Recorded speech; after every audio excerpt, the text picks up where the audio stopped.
पाकिस्तान में जो सियासत है ये शख्सियात के गिर्द घूमती है। ना कोई मंशूर देखता है, ना ही कोई प्रोग्राम देखता है, ना ही उनकी कोताहियाँ देखी जाती हैं, ना ही उनकी कामयाबियों को कोई सराहता है। ये तो नटशेल में एक तज्जिया है पाकिस्तान की सियासत का। और अब चूंकि हम इलेक्शन की तरफ जा रहे हैं और इलेक्शन 8 फरवरी को होने हैं। वो लिखा होता है ना शादी के कार्ड पर, 8 फरवरी को करार होना पाया है। तो ये उस तरह की सूरत हाल है। गुलाम गर्दिश में ताहिर परवाज़ आपकी खिदमत में हाजिर है।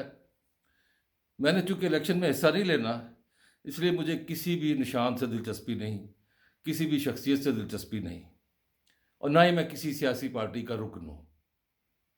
JJUN, जेड़ा जिते ओदे नाल। तो मैं इसलिए ये बात कर रहा हूँ कि आज सुप्रीम कोर्ट में बड़ा ये सिलसिला चला कि सियासी पार्टियों के अंदर इलेक्शन जो है, इंट्रा पार्टी इलेक्शन, वो जमहूरी अंदाज में होने चाहिए। एक पार्टी कहती है मेरे 8 लाख मेंबर हैं, दूसरी कहती है मेरे 10 लाख मेंबर हैं। लेकिन जब वो वोट लेते हैं तो वो करोड़ों में निकल आते हैं। तो क्या दूसरी पार्टियों के मेंबर उनको वोट दे देते हैं? ये जालसाजी है। ये जालसाजी इसलिए भी है कि जब मेरे दरवाजे पर कोई वोट मांगने आएगा, वोट की भीख लेने आएगा मेरे दरवाजे पर, तो मुझे कहेगा कि मैं फलां पार्टी से हूँ, तो मुझे आप वोट दीजिए। वो मुझसे ये नहीं पूछेगा आप मेरी पार्टी के मेंबर हैं या नहीं हैं। वो ये नहीं पूछेगा बिल्कुल। तो ये अजीब तज़ाद है कि सियासी पार्टियों के मेंबरान की फहरिस्त होती है, और वो मेंबरान की फहरिस्त जो है वो ऐसी फहरिस्त होती है कि उसमें बाकायदा उनको फ़ीस देनी पड़ती है मेंबर बनने के लिए। ये किसी लाइब्रेरी की मेंबरशिप है, किसी क्लब की मेंबरशिप है। किस लिए वो पैसे लेते हैं? जैसे आपने भी सुना, मैंने भी सुना कि अक्सर ये कहा जाता है कि जी टिकट बिकते हैं। वही बस के टिकट बिकते हैं, फिल्मों के टिकट बिकते हैं, ये इलेक्शन के टिकट क्यों बिकते हैं उम्मीदवारों के? किस लिए? वो तो अपना खर्चा करते हैं ना। पार्टी, हर उम्मीदवार अपना खर्चा करता है, उसको बाद में हिसाब देना होता है कि ये मैंने खर्चा किया। पार्टियां तो खर्चा नहीं करती। लेकिन आज जो सूरत हाल जिस पर मैं तबसरे में सुन रहा था, और हामिद मीर ने एक ज्यादती की आज। हामिद मीर ने काजी फायज ईसा को मिला दिया वो जस्टिस बाबा रहमता, क्या नाम था, साकिब निसार से। साकिब निसार की बातें, फैसले, धौंस धांधली, वो किसके सामने नहीं है? आहिस्ता आहिस्ता सारी चीज़ें सामने आ रही हैं। लेकिन काजी फायज ईसा को आपने इस तरह इतना हल्का ले लिया। उन्होंने अपनी तरफ से कोई फैसला नहीं दिया। उन्होंने जो वहाँ मौजूद वकला ने दलाइल दिए और उसके जवाब में दलाइल सुने और उस पर सवालात किए और उनके जवाब लिए, उन्होंने कहा कि मैं इन सब चीज़ों को सामने रखते हुए हमारा ये जो बेंच है, हम ये सोचते हैं कि इसका इलेक्शन कमीशन का फैसला जो है वो बहाल रहना चाहिए। तो इलेक्शन कमीशन का फैसला बहाल हो गया। अब इस पर चीख करने की ज़रूरत नहीं है। लेकिन ये एक पहली दफ़ा नहीं हुआ कि किसी पार्टी से उसका इंतखाबी निशान ले लिया जाए। आपको तो शायद याद ना हो, लेकिन मैं उस वक्त नौजवानी थी मेरी जब जुल्फ़िकार अली भुट्टो ने इस पार्टी की बुनियाद रखी, और उनका इंतखाबी निशान था तलवार। ये तलवार कब तक चली और किसने इसको बदल दिया, और कहाँ फिर पीपल्स पार्टी से पाकिस्तान पीपल्स पार्टी पार्लियामेंटेरियन बनी और फिर उनको तीर मिला, ये बातें कोई नहीं सोचता। उस वक्त हामिद मीर को वो वाले जज याद नहीं आते। हामिद मीर बड़े अच्छे दोस्त हैं, बड़े अच्छे तजियाकार हैं, और मैं दिल से कदर करता हूँ उनकी कि उन्होंने अपना एक मकाम बनाया, अपने वालिद की लेगेसी को लेकर आगे बढ़े हैं। लेकिन ये चीज़ें इस तरह एक बिल्कुल एक शॉट लगा के और कह देना कि ये तो उसके बराबर है, खुदा का खौफ करें। किथे मेरे लिए किथे तेरी सना, किथे बाबा डैम और किधर काजी फायज ईसा। आपने तो आज ये भी एतराफ़ किया कि काजी फायज ईसा का जो रेफरेंस था उसके बारे में भी आप उनके हक में खड़े हुए और लोग आपको उसका तर्जुमान करार देते थे। बड़ी अच्छी बात है, हक के लिए खड़ा होना चाहिए। लेकिन आज अगर पार्टी को बल्ला नहीं मिला तो इनकी अपनी गलतियों की वजह से, मैं सच में मुझसे पूछे ना तो इमरान खान शायद आपको बिल्कुल बेगुनाह नज़र आएगा। इमरान खान के इर्द गिर्द जो लोग थे उन्होंने उसको ख़राब किया, खा पी के भाग गए। और इमरान खान आज एक अजीब बात कर गया अदालत में कि उसने सहाफ़ियों ने जब पूछा कि आपने टिकटें सारी फाइनल कर दी हैं, उसने कहा किसने टिकटें फाइनल की हैं? मैंने तो नहीं की, मुझे तो पता ही नहीं, मुझसे तो किसी ने मशवरा नहीं किया।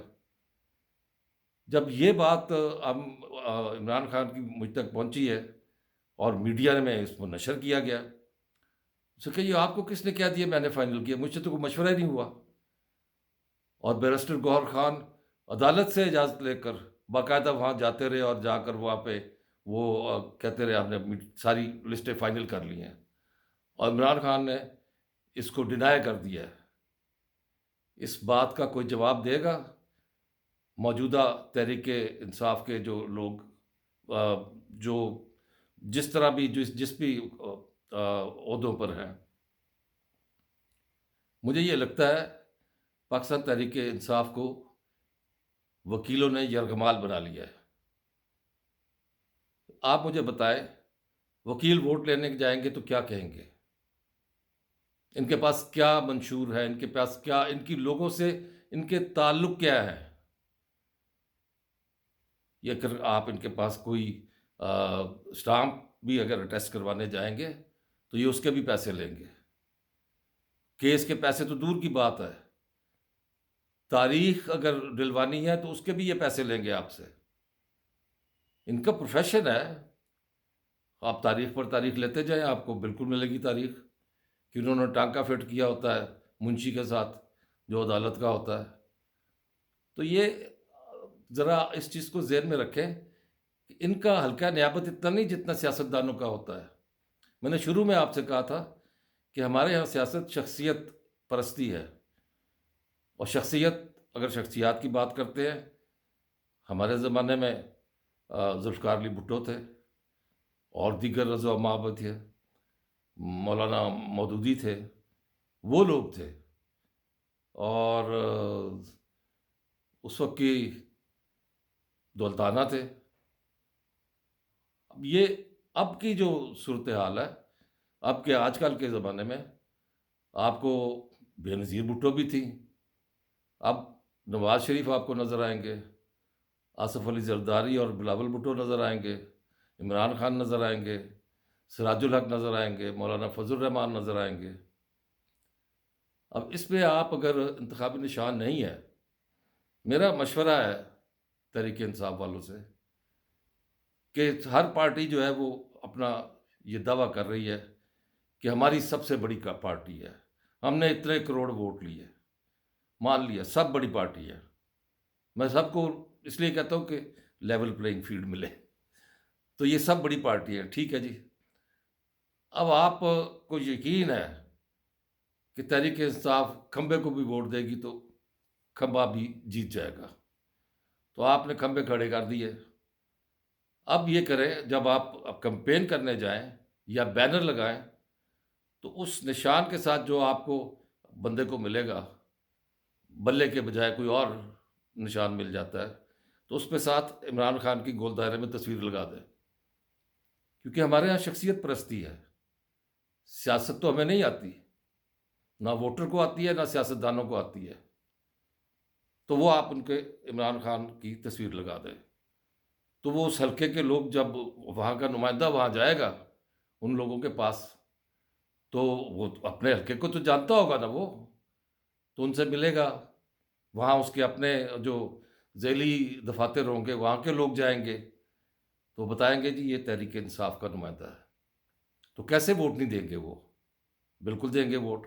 हाँ, एक और बात, बैरिस्टर गौहर खान साहब, आप फरमा रहे हैं कि इससे तो खरीदो फरोख्त शुरू हो जाएगी। आपने टिकटें बड़ी सोच समझ के दी हैं। अगर ये आपको अपने अपने ही उम्मीदवारों पर एतमाद नहीं है कि वो बिक जाएंगे, तो बिकाऊ माल को आपने टिकटें क्यों दी हैं? आपको तो कमिटेड लोगों को टिकटें देनी चाहिए थी। आपकी पार्टी में बड़े लोग हैं जिन्होंने कुर्बानियां दी हैं, जिन्होंने बड़े बड़े कारनामे किए हैं, तो आपको तो उनको टिकटें देनी चाहिए थी। तो ज़्यादातर टिकटें तो वकीलों को मिली हैं, तो वकील बिक जाएंगे। वकील बराए फरोख्त है। आपने तो वकीलों को बदनाम किया है। ये कैसे हो सकता है कि पाकिस्तान तहरीक इंसाफ के जो उम्मीदवार हैं, वो किसी और निशान से अगर इलेक्शन लड़ेंगे आज़ाद हैसियत में, और होंगे वो पार्टी के वफादार, तो वो बिक जाएंगे? क्या ये ऐसे किरदार के लोगों को टिकट दिए गए हैं? मैं तो किसी भी पार्टी में अगर ऐसे किरदार का कोई आदमी होगा, तो मैं तो उसकी मुखालफत करूंगा। तो ऐसा ना कीजिए। आप अपने अब उम्मीदवारों पर आप जो ये अदम एतमाद कर रहे हैं, इससे वहाँ के वोटर भी उन पर एतमाद करेंगे कि ये तो जाकर बिक जाएंगे, तो हम इनको वोट ही नहीं देते। तो ये एक मुख्तसर सी बात मैंने आपसे करनी थी, मुख्तसर से ज़रा तवील हो गई। बहरहाल, बहुत मेहरबानी, आप बड़ी पसंदीदगी से इसको देख रहे हैं, और मेरी कोशिश होती है कि हर रोज़ कोई नया और जो जारी मौजू है उस पर आपसे बात करूं। करंट अफेयर से मुतल्लिक बात हो, चाहे आलमी हो या मुकामी हो। कौमी सतह पे तो हमारे यहाँ सिर्फ इलेक्शन चल रहे हैं। तो आपने सब्सक्राइब कर दिया है, बहुत शुक्रिया। अगर नहीं किया तो अब कर दीजिए। बड़ी नवाजिश लग पड़ी, राय ज़रूर दीजिएगा। अल्लाह ने के बाद।